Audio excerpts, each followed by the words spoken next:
3 toifa insonga sadaqa berib bo'lmaydi. Siz ham bularga sadaqa berib yurmang. Birinchisi, o'zi soppa-sog' bo'la turib, yo'llarda, chorrahada qo'liga bola ko'tarib yoki soxta gips o'rab, soxtakor aravachaga, nogironlik aravachasiga o'tirib olib, hatto ba'zilari uyingizgacha keladi. Xudo yo'liga deb sadaqa so'raydiganlar. Bularga sadaqa berishni ulamolarimiz mutlaq nojoiz deyishgan va davlatimiz tomonidan ham bunday turdagi sadaqa so'rovchilarga qonuniy, ya'ni ma'muriy javobgarlik mavjud.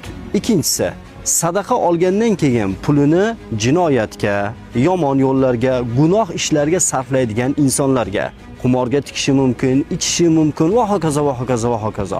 Bunday turdagi odamlarga ham sadaqa berib bo'lmaydi. Va nihoyat uchinchisi, diqqat qiling, uchinchi toifa ota-onaga sadaqa berib bo'lmaydi.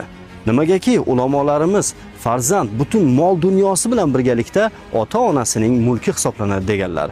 Farzand uchun ota-onaga yaxshilik qilish, ularni moddiy barcha ehtiyojlarini qoplash vojib amal hisoblanadi. Shunday ekan, bu 3 toifaga sadaqa bera ko'rmang. Aslida ulug'larimiz bizga sadaqani maxfiy qilishni buyurganlar. Ya'ni sadaqa o'z egasiga, haqiqiy muhtojga maxfiy tarzda berilishi afzal hisoblanadi. Mabodo siz maxfiy qilishga urinsangizda oshkor bo'lib qolsa, buni zarari yo'q.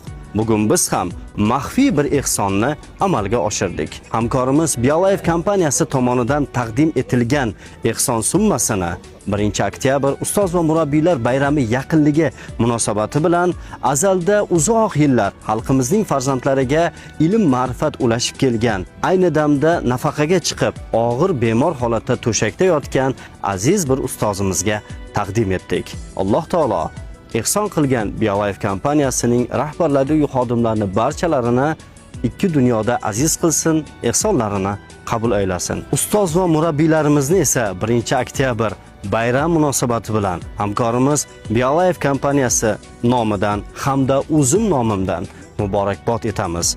Alloh taolo xonadonlaringizga baxt, saodat ato etsin. Xalqimiz farzandlariga ilm berishda o'zi sizlarga madadkor bo'lsin. Bayram muborak bo'lsin aziz ustozlar.